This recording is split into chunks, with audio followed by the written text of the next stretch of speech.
द्विध्रुव के कारण निरक्षीय स्थिति में वैद्युत क्षेत्र की तीव्रता ज्ञात करना। अब यहाँ पे जो दिया गया है, क्या दिया गया है? दो आवेश दिए गए हैं, एक माइनस क्यू आवेश, दूसरा प्लस क्यू आवेश दिया गया है। ठीक, तो हम लोग लिखेंगे क्या? ए और बी, माना ए और बी जो दिए गए हैं, दो सिरे दिए गए हैं, इन दोनों के बीच की दूरी 2l है टोटल। ए और बी के बीच की दूरी 2l है। ओ से बी की दूरी l है और ए से ओ के बीच की दूरी l है। ओ से पी बिंदु की दूरी जो दी गई है वो r दिया गया है। ठीक, अब यहां से जो हमने ये एक त्रिभुज बनना है, कौन सा? ओ बी पी, एक त्रिभुज इस टाइप से बनना है। ठीक, तो इसका हमने क्या निकाल लिया? कर्ण निकाल लिया। कर्ण बराबर क्या होता है? लंब स्क्वायर प्लस आधार स्क्वायर। तो लंब स्क्वायर आधार स्क्वायर। ठीक, तो ये हमारा कर्ण निकल आया। अब प्लस बी पर प्लस क्यू आवेश दिया गया है, ए बिंदु पर माइनस क्यू आवेश दिया गया है, ओ से पी के बीच की दूरी r दे दी गई है और ये हमारे इन क्षेत्र यानी कि बिंदु P पर वैद्युत क्षेत्र की तीव्रता निकालना है। तो यहां से ले लिया हमने क्या? प्लस क्यू आवेश के कारण P पर तीव्रता। किस बिंदु पर? प्लस क्यू आवेश लिया, यहाँ पे पहले हमने ले लिया प्लस क्यू आवेश। जब लिया तो यहाँ P बिंदु पर हमको क्या करना है? तीव्रता। ठीक, तो E1 बराबर फॉर्मूला क्या होता है आवेश का? 1/4πε0 Q/r होता है। ठीक, तो यहाँ पे E1 बराबर यानी कि पहले बिंदु से यानी Q1 पर हम ले रहे हैं प्लस क्यू आवेश पर, तो यहाँ पर वैद्युत की क्षेत्र की तीव्रता E1 मान लेंगे और इस पर जब माइनस क्यू आवेश पर लेंगे तो यहाँ पर हम E2 मान लेंगे। ठीक, तो E1 बराबर 1/4πε0 Q/, और ये हमने क्या निकाला था? कर्ण निकाला था।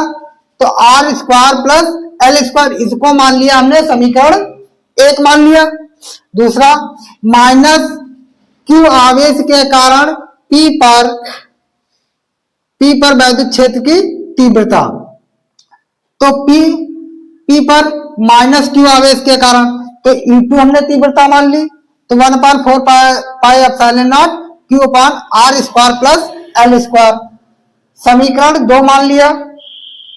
अब परिणामी तीव्रता, परिणामी अगर किसी की परिणामी हम जब निकालते हैं तो क्या होता है? E बराबर E1 प्लस E2, ये होता है। तो हमने E बराबर, और यहाँ पे देखो परिणामी दिया गया है, परिणामी क्या दिया गया? E cos थीटा दिया गया है, E b cos थीटा। तो यहाँ पे E1 cos theta plus E2 cos theta. E1 और E2 की वैल्यू पता है, दोनों की वैल्यू हमने यहाँ पे रख दिया। ठीक, यहां से E बराबर 1/4πε0 Q/r square plus l square cos theta plus E2 की value 1/4πε0 Q/r square plus l square cos theta. यहां से हमको कुछ कॉमन मिल रहा है। कॉमन क्या मिलता है? 1/4πε0 Q/r square plus l square, ये इतना कॉमन मिलता है। और cos थीटा और cos थीटा कितना हो जाएगा? 2 cos थीटा हो जाएगा। और हमने यहाँ पे लिख दिया cos थीटा बराबर l/r square plus l square. जहां पे 2 cos थीटा है, cos थीटा की जगह पे हमने क्या रख दिया? क्या रख दिया? तो E बराबर 1/4πε0 Q/r स्क्वायर l स्क्वायर 2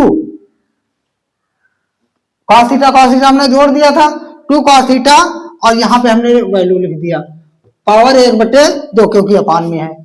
ठीक, फिर यहां से गुणा कर दिया हमने, किसकी?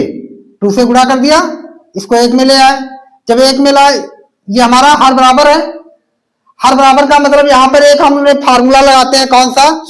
जब नंबर सेम हो, a की पावर m इंटू a की पावर n, तो क्या होता है? a plus m plus n, ये होता है फार्मूला है, मैथ में दिया है। ये फार्मूले से हमने ये निकाल लिया। फिर यहां से पावर को हमने क्या कर लिया? क्रॉस मल्टीप्लाई किया तो क्रॉस मल्टीप्लाई 2 और प्लस 3/2 हो जाएगा। ई बराबर 1/4πε0